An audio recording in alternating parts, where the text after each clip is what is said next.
네, 오늘은 이제 저희들이 지난주까지는 이제 요한 1서를 했고요.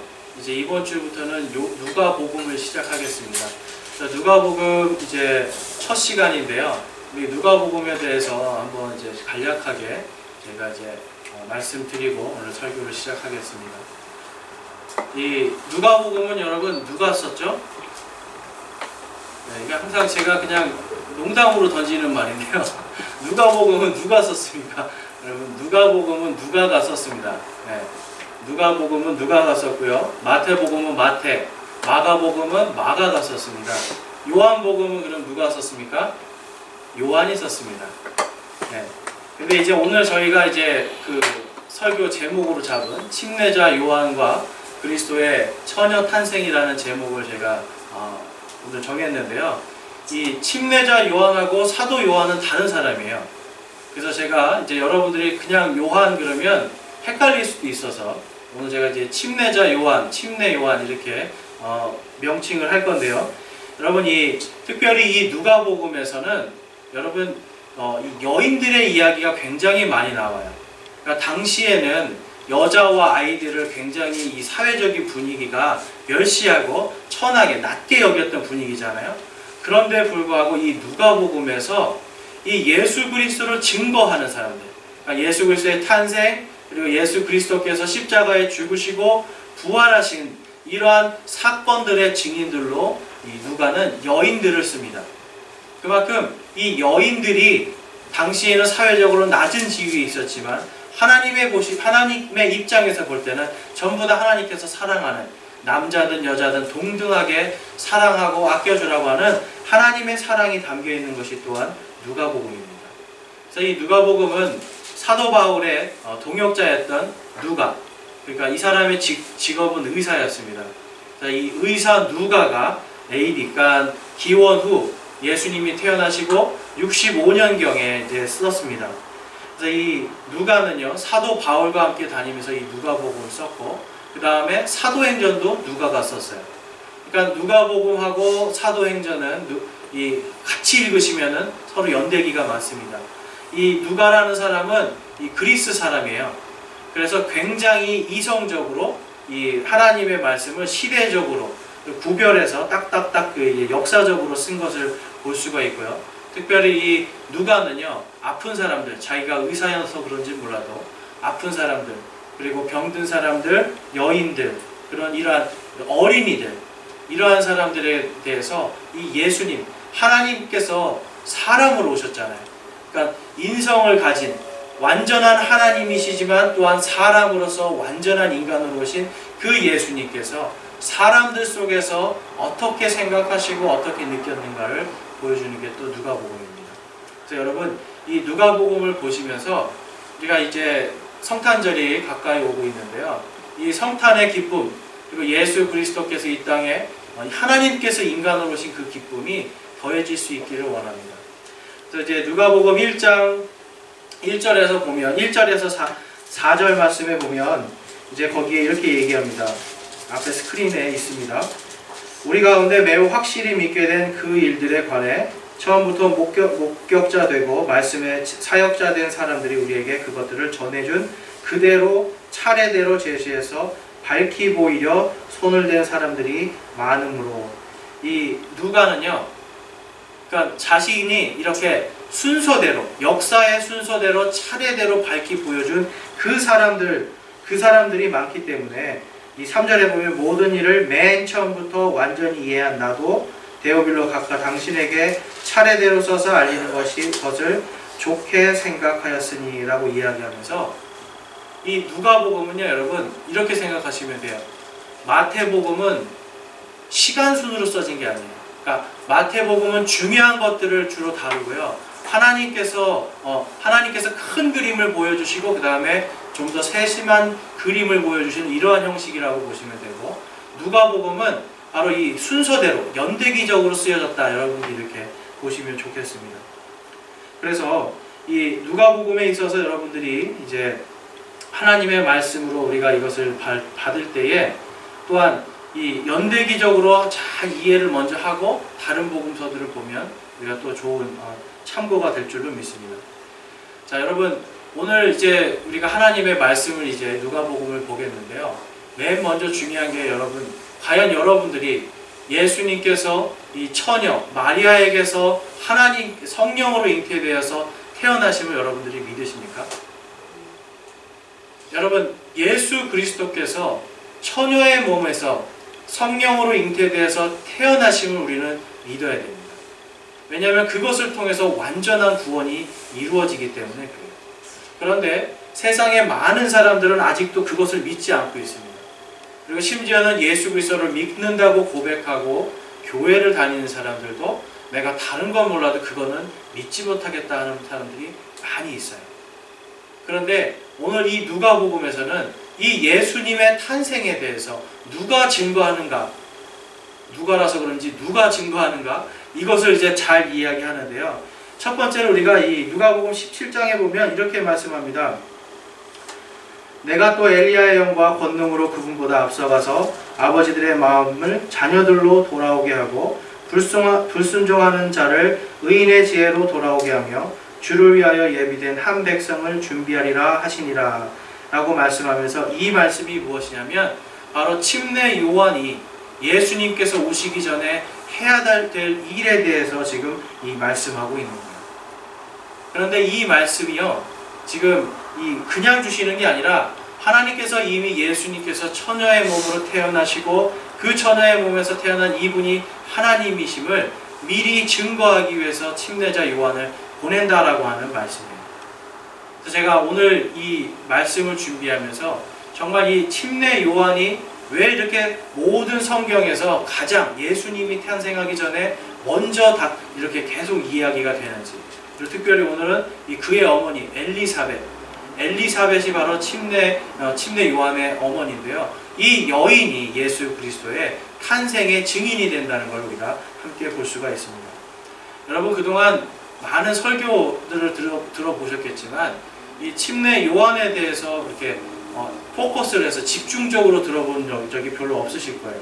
그래서 이제 오늘 이 말씀들을 통해서 우리 하나님께서 과연 왜 침례 요한을 예수님 앞에 먼저 보냈는지, 그리고 사복음서에 왜 이분의 이 침례 요한에 대한 이야기가 항상 끊임없이 나오는지, 그것에 대해서 한번 살펴보겠습니다. 여러분, 예수님께서 하나님이시죠. 하나님께서는 불가능이 없으신 분입니다. 하나님께서 불가능이 없으시고 하나님께서 쓰신 이 모든 말씀은 완전한 하나님의 말씀이라고 여러분들이 믿고 하나님의 말씀에 쓰여 있는 것들 하나하나 우리가 살펴보기 원하는데요. 이사야서 7장 14절에 이렇게 말씀하고 있습니다. 그러므로 주께서 친히 한 표적을 너희에게 주시리라. 보라, 처녀가 수태하여 아들을 낳고 그의 이름을 임마누엘이라 하리라 라고 말씀합니다. 이것이 예수님께서 지금 태어나기 800년 전에 하나님께서 이사야 대언자에게 예언을 하신 말씀이에요. 그러니까 이사야 대언자에게 800년 전에 보라, 내가 친히 한 표적을 너희에게 주겠다라는 거예요. 친히 한 표적을 주는데 처녀가 수태하여 아들을 낳고 그의 이름을 임마누엘이라 하리라 라고 말씀합니다. 여러분, 이 말을 800년 전에 들은 이사야의 마음속에, 그리고 그 당시에 이 말씀을 들은 사람들의 마음속에는 어떤 마음이 있었을까요? 그 당시에 이사야 대언자는 물론 성령으로 충만해서 이것을 믿었습니다. 그리고 하나님의 말씀을 신실하게 지키는 사람들도 믿었습니다. 그렇지만 이 약속하신 표적이 기다렸지만 오시지 않았죠. 그런데 800년 후에 예수 그리스도를 통해서 이것이 성취가 됩니다. 하나님께는 불가능한 것이 없는 거예요. 그래서 여러분, 어쩔 때는 우리가 하나님의 이 말씀, 그리고 하나님의 이런 성경에 있는 예언의 말씀들이, 대언의 말씀들이 더디게 오는 것 같다고 여러분들이 느낄 수 있지만 결코 더딘 것이 아니라 하나님은 완전하게 모든 것이 불가능하다라고 생각할 때 불가능을 가능으로 보여주시면서 한 표적으로 하나님께서 살아계심을 보여주시는 그런 하나님임을 여러분들이 믿으시기 바랍니다. 그래서 여러분, 우리가 먼저 오늘 살펴보아야 될 것은 뭐냐면 침례 요한의 이 탄생을 통해서 그리스도의 탄생에 과연 침례 요한이 왜 태어나야 되는가, 이걸 한번 보기 원하는데요.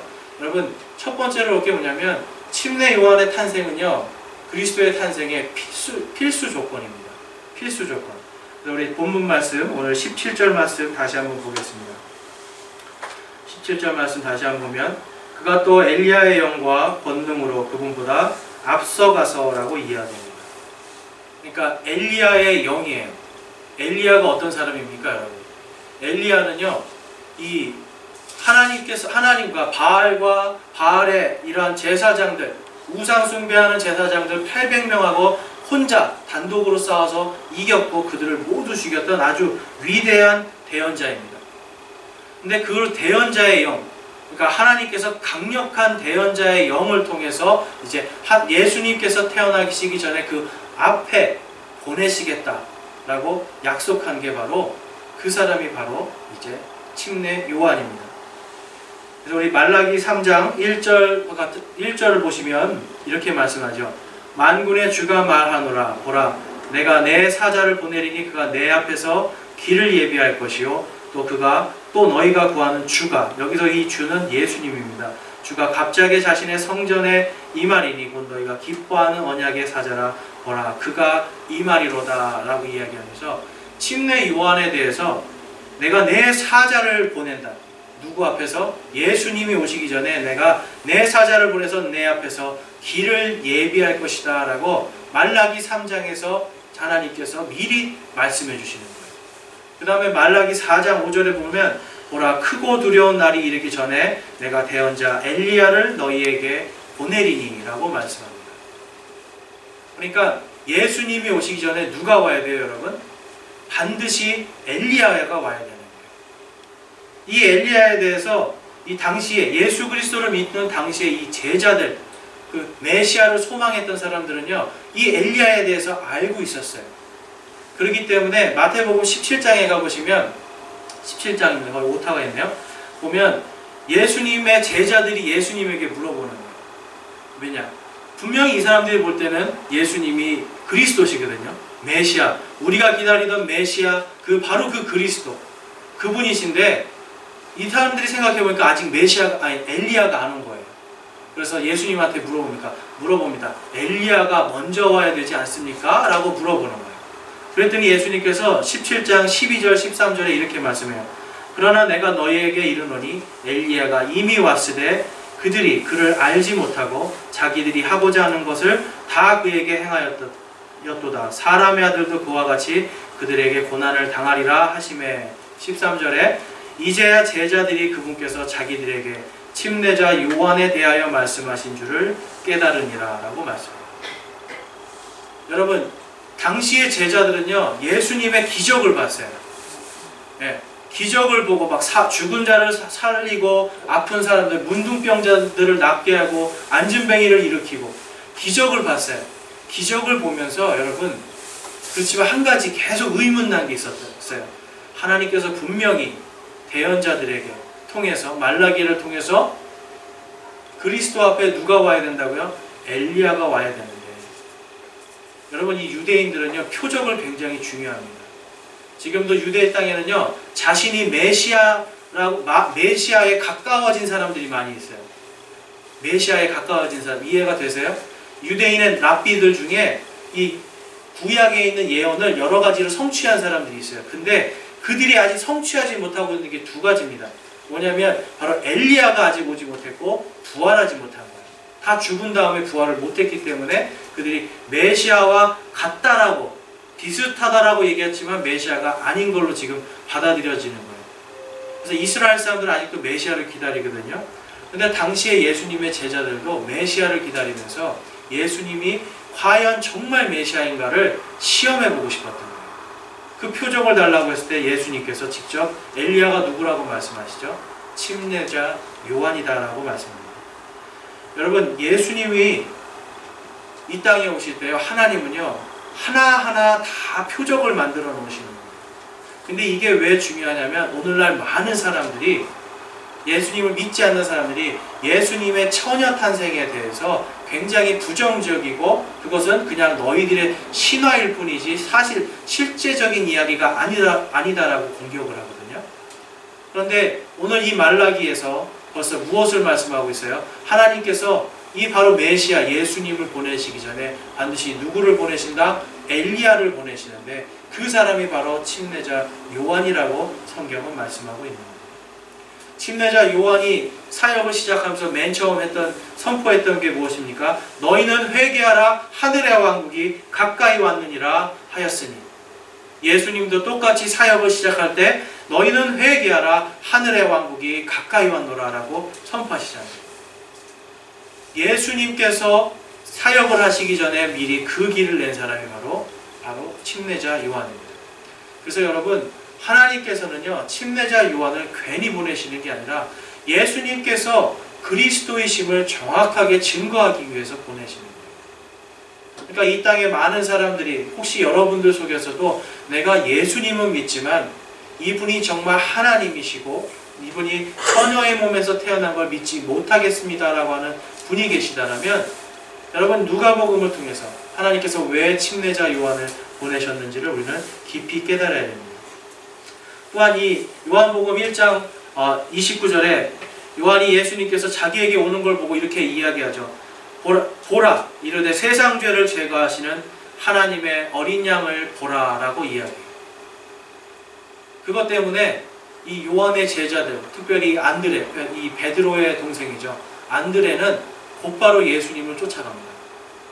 예수님께서 물속에서 침례를 받고 나오실 때 이 안드레가 바로 이 침례 요한의 이 말 때문에 이분이 바로 하나님의 어린 양 그리스도시구나라는 것을 깨닫고 예수님을 쫓아가는 거예요. 그러니까 이 침례자 요한은 예수님의 길을 이렇게 예비했습니다. 또한 요한복음 3장 30절에 보면 그분은 반드시 흥하여야 되겠고 나는 반드시 쇠하여야 하리라 라고 이야기하면서 주님의 길을 이제 내가 다 닦아놨으니 이제 나의 길은 쇠해야 된다, 이렇게 고백하는 것이 또한 침례자 요한의 고백이었습니다. 자, 여러분, 우리가 이제 이 침례자 요한을 통해서 우리가 또 볼 수 있는 것이 무엇이냐면 그에게 하나님께서 주신 사명이에요. 그게 17절 말씀인데, 불순종하는 자를 의인의 지혜로 돌아오게 하며라고 이야기합니다. 의인의 지혜, 바로 예수 그리스도를 믿고 구원받을 수 있는, 예수 그리스도를 믿는 그 믿음 때문에 구원받고 돌아오게 하는 그 역사를 위해서 하나님께서 미리 이 침례 요한을 보내는 것을 볼 수가 있습니다. 우리가 두 번째로 볼 것은 이 침례 요한은 그리스도의 탄생에 대한 증인이에요. 여러분, 증인. 자, 여러분, 이제 요즘에 제가 계속 보고 있는 게 뭐냐면, 여호와의 안상홍 증인회라든지 그 다음에 이 여호와의 증인들, 그리고 안식일 교인들, 이러한 사람들이 크리스마스만 되면 계속 떠드는 게 뭐예요, 여러분? 크리스마스만 되면 떠드는 게 뭡니까? 예수님의 생일이 아니라는 거예요. 그러니까 12월 25일은 예수님의 생일이 아니다. 그러니까 12월 25일은 태양절, 바로 태양신, 우상을 숭배하는 날이기 때문에 이것을 숭배하는 교회들은 전부 다 우상 숭배하는 거다, 이렇게 싸잡아서 이야기하거든요. 이 말이 맞는 겁니까, 여러분? 엄밀히 따지면 맞아요. 왜냐하면 예수님의 생일이 12월 25일이 아니기 때문에. 그러면 여러분, 예수님의 생일이 그럼 언제입니까? 자, 예수님 생일 아시는 분 계세요? 성경에서는 예수님의 생일에 대해서 안 알려주죠. 왜 그럴까요? 예수님은 태어나신 날이 중요한 것이 아니라 예수님은 십자가에서 죽으시고 부활한 날이 가장 중요한 날이에요. 그렇기 때문에 초대교인들은 성탄절을 지내지 않았습니다. 초대교인들은 무려 400년 동안 이 300년 이상을 성탄절이라는 걸 지내질 않았어요. 왜 그래요? 예수님이 태어난 것에 대해서 성경이 중요하게 여기지 않기 때문에 그래요. 태어나신 것은 중요하지만 그 날짜가 중요하지 않기 때문에 초대교회들은 성탄절을 지내지 않았습니다. 그런데 이 350년경입니다. 지금부터 약 한 1700년 전이죠. 그때 바로 이 천주교회가 생기면서, 그때 바로 이 로마의 모든 국교가 기독교로 바뀌면서, 천주교회죠, 기독교가 아니라 천주교회로 바뀌면서 이 12월 25일이 태양절로서 우상숭배를 하니까 이 태양절에 우상숭배하는 것을 가만히 놔두면 안 되잖아요. 그래서 이 태양숭배하는 날을 예수 그리스도의 생일로 바꿉니다. 그런데 이 태양절이 무엇이냐면 바로 태양신의 아들 담무스를 기념하는 날이에요. 그래서 그때 세우는 게 뭐냐면 담무스의 나무, 그래서 크리스마스 추리 아시죠? 추리. 그게 바로 담무스의 나무예요. 태양신의 아들의 환생을 기념하면서 그 부활을 기념하면서 만든 게 크리스마스 추리였어요. 그런데 이제 그거를 그대로 사람들을 달래야 되잖아요. 그러니까 사람들을 달래기 위해서 그것도 세우게 해주고 12월 25일을 예수님의 생일로, 원래는 태양의 아들의 날이었는데 하나님의 아들의 날로 바꿔가지고 그 날을 이 성탄절로 지내게 하면서 성탄절이 되어버립니다. 그래서 크리스마스라는 게 뭐냐면 크라이스트 마스, 미사를 얘기하는 거야. 예수님께 드리는 미사. 그러니까 예수님께 드리는 미사라는 말이 크리스마스로 바뀌었는데요. 근데 오늘 이 누가복음에서는요, 여러분, 예수님의 생일이 언제인지 정확하게 알려줘요. 날짜는 아닌데 정확하게 알려줍니다. 우리 누가복음 5장 말씀 한번 보겠습니다. 1장 5절 말씀. 1장 5절 말씀 한번 보시면,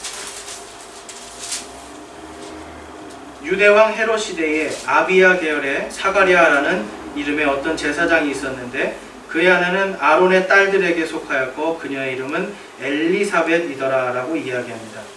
여기에 보면 아비야 계열의 사가랴라는 이름이 나와요. 이 사람이 누구냐면 침례 요한의 아버지예요. 그 다음에 그 밑에 엘리사벳이라고 나오는데 이 사람이 바로 침례 요한의 어머니예요. 그러니까 침례 요한의 지금 탄생에 있어서 예수님이 언제 탄생하셨는가를 보여주는데 보면 아비야 계열이라고 말씀하고 있습니다. 그래서 역대기상 24절 6절에서 10절 말씀에 보면 이제 제가 이렇게 앞에 여러분들 이해를 위해서 좀 가지고 왔는데요. 거기서 보면 이제 레위 사람들의 이 계열에 대해서 나옵니다. 그래서 24개의 레위 족속들이 돌아가면서 번갈아 가면서 대제사장의 역할을 하는 거예요. 근데 그 중에 8번째가 누구냐면 아비야라는 사람이었어요. 그런데 침례 요한의 아버지가 누구냐면 바로 이 아비야의 자손 후예들이에요. 그러니까 이 유대인들은 언제부터가 1월이 시작이 되냐면 3월달이에요. 음력 3월에 1월이 시작해요. 그래서 8번째, 한 달에 2개의 가문이 사역을 합니다. 대제사장으로. 그러면 언제가 되냐면 6월달이 돼요. 그러니까 음력으로는 5월달인데요. 그때 바로 이 엘리사벳이 임신을 합니다. 그러니까 엘리사벳은 완전히 늙어가지고 임신을 할 수 없는 몸이었는데 하나님께서 이 음력 5월달에 임신을 하게 해주시는 거예요. 그리고 나서 6개월 뒤에 이 마리아가 예수님을 잉태합니다. 그러면은 몇 월달이에요, 여러분? 11월 달이 되는 거예요. 자, 그럼 11월 달에 임신한 사람이 12월 달에 아기를 낳을 수 있나요? 한 달만 해도 안 되고 지금 13달이나 뱃속에 있어야 되니까 되지 않는다는 거죠. 12월 25일은. 그래서 이때부터 10달을 정확하게 되면 언제 되면 음력 8월 달이에요. 음력 8월 달. 그래서 음력 8월 1일이 무슨 날입니까? 바로 유대인들의 나팔절이에요. 나팔절이 뭐냐면 메시아께서 오시는 날이다라고 지정한 날이 바로 나팔절입니다. 그러니까 음력 8월달, 우리로 치면 음력 8월 15일이 추석이잖아요. 추석 그때쯤이 바로 예수님께서 태어나신 날이다. 여러분들이 이렇게 이해하시면 됩니다. 그래서 예수님의 생일에 대해서 제가 오늘 말씀드리는 이유가 있어요. 이단들이 여러분 아무리 우리를 공격해도 중요한 것은 하나님께서는요, 예수님께서 태어나신 것이 중요한 거예요. 하나님께서 이 땅에 인간의 몸으로 오셔서 자신의 몸을 다 주심을 통하여서 우리의 구원을 이루신 것이 중요한 것이지, 과연 이렇게 몇 달 정확하게 아는 것이 중요한 게 아니라는 겁니다. 그래서 우리는 1년에 정말 단 한 번이라도 예수 그리스도의 탄생을 기념하고 그것에 우리 기뻐하면서 하나님께 영광 돌리는 그 시간을 갖는 것은 그것이 비성경적인 게 아니라는 겁니다. 그렇지만 우리가 그들 앞에서 할 말은 정확하게 우리가 이러한 것들을 알고 있으면 더 좋겠다라는 것 때문에 제가 말씀을 드리는 거예요. 그래서 여러분, 예수님의 생일에 대해서 이제 우리가 좀 알아봤습니다. 근데 하나님께서는요, 여러분, 결코 우리가 예수님의 생일을 정확하게 아느냐 못 아느냐를 중요하게 생각하지 않아요. 바로 우리가 그 예수님을 믿느냐 믿지 않느냐를 더 중요하게 생각하는 겁니다. 왜 그렇습니까, 여러분? 하나님께서 우리를 위하여서 십자가에 달려 죽으시고 부활하심을 통하여서 우리가 구원을 받았잖아요. 구원의 핵심은 예수님의 탄생이 아니라 구원의 핵심은 예수님을 통해서 우리가 구원을 받느냐 안 받느냐가 더 중요한 것이기 때문입니다. 이 누가복음 1장 36절에서 37절 말씀 한번 보겠습니다. 36절에서 37절 말씀입니다. 거기 보면 보라 내 사촌 엘리사벳도 늙은 나이에 아들을 수태하였느니라. 수태하지 못한다고 하였던 그녀에게 이달이 6째 딸이 되었나니 하나님께는 불가능한 일이 없느니라 하니라. 아멘. 여러분, 하나님께는 불가능한 일이 없는 겁니다. 그런데 오늘 제가 말씀드리고 싶은 건 무엇이냐면 그 불가능한 하나님은 무엇까지도 불가능하지 완전하게 만드셨냐면 증인들까지도 완전하게 세우신 거예요. 특별히 여러분, 이 엘리사벳이라고 하는 여인이 예수님의 처녀 탄생의 증인이 되고 있어요. 그런데 이것에 대해서 여러분 역사학자들이 무엇이라고 얘기하냐면 내가 누가라고 한다면, 내가 바로 이 누가복음을 쓴 누가라고 한다면 나는 결코 여인을 증인으로 세우지 않겠다라고 얘기해요. 내가 정말 누가라고 한다면, 내가 당시에 성경을 쓰는 사람이라면 여인을 증인으로 세우지 않겠다. 그렇지만 반면에 누가가 여인을 증인으로 세웠기 때문에 예수님의 처녀 탄생은 더욱더 믿을만하다라고 이야기해요. 조작이 될 수 없다라는 거예요. 왜냐하면 여러분, 우리가 어떤 증거를 댈 때 유리한 증거를 댑니까? 불리한 증거를 댑니까? 모든 사람은 유리한 증거를 대게 되어 있어요.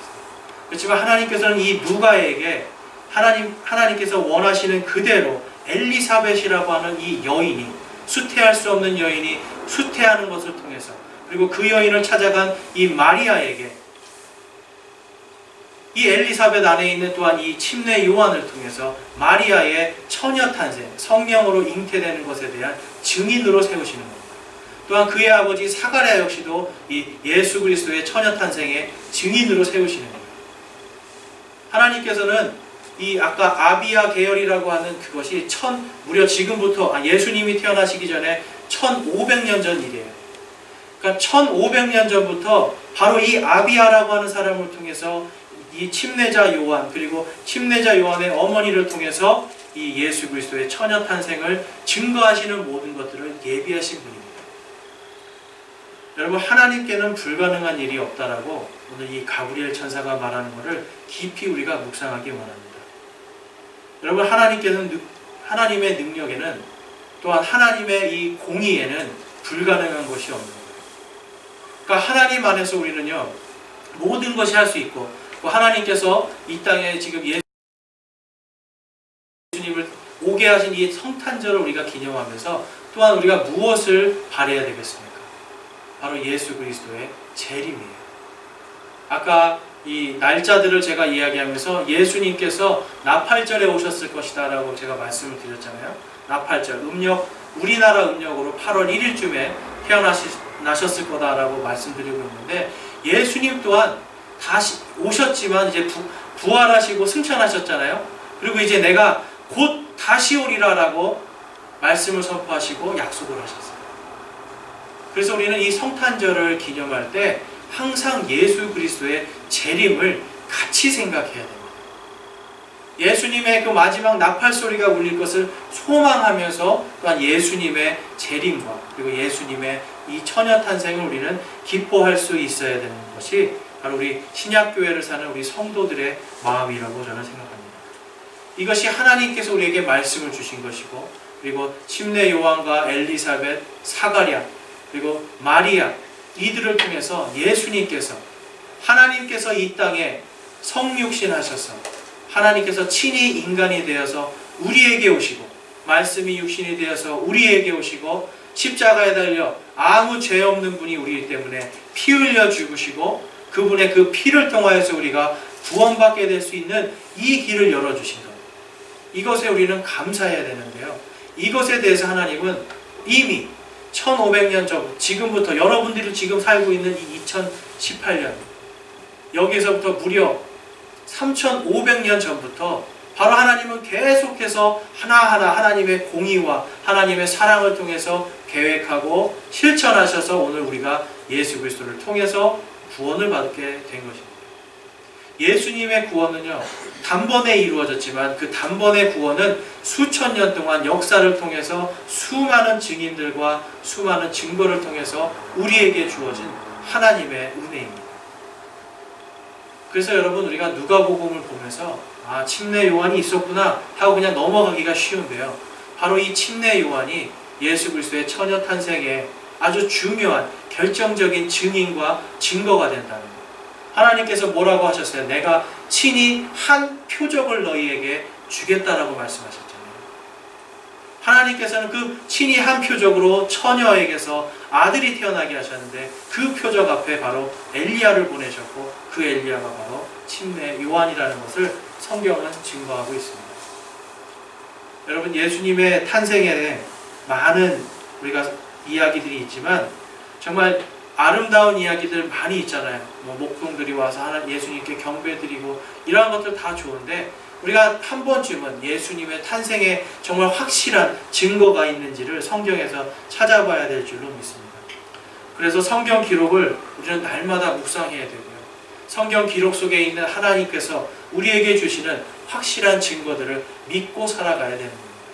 그럴 때에 세상에 이러한 이단들이 예수 그리스도를 믿지 않는 사람들이 예수님의 이 처녀 탄생 이것에 대한 증거가 있느냐, 이것을 어떻게 믿을 수 있느냐, 인간의 이성으로 할 수 없다고 하는 그것을 우리는 믿고 하나님께서는 불가능이 없으시다는 것을 믿고 하나님의 이 말씀들을 한 글자 한 글자 깊이 묵상해야 될 줄로 믿습니다. 이제 성탄의 계절이 다가오고 있습니다. 여러분. 우리가 따로 성탄에 대한 것들을 1년에 한 번만 생각할 것이 아닙니다. 성탄에 대한 기쁨은 우리가 예수 그리스도를 통해서 구원받는 그 순간부터 성탄의 기쁨이요, 우리가 구원을 감사할 때부터 성탄의 기쁨이요, 예수님께서 재림하실 것을 소망하면서 그때도 우리는 성탄의 기쁨을 누릴 수 있어야 하고, 또한 예수님의 부활을 감사하면서도 우리가 성탄을 기뻐할 수 있어야 되는 겁니다. 그래서 우리의 성탄절은 1년에 딱 한 번 12월 25일 하루를 붙이는 것이 아니라 1년 12달 예수 그리스도의 이 땅에 오심, 십자가에서 죽으시고 그 피를 통하여서 우리를 구원해 주신 그 은혜에 감사할 때마다 날마다 우리는 성탄의 기쁨으로 하나님께 영광을 돌릴 수 있어야 됩니다. 그러므로 우리가 오늘 이 말씀을 통해서 성경 기록대로 예수 그리스도를 믿고 날마다 성탄의 기쁨과 또한 십자가의 부활 대속의 감사와 부활의 기쁨과 다시 오실 재림의 소망을 품고 이 땅에서 하나님의 기쁨 속에서 살아가는 저와 여러분이 되시기를 주님의 이름으로 축원합니다. 기도하시겠습니다.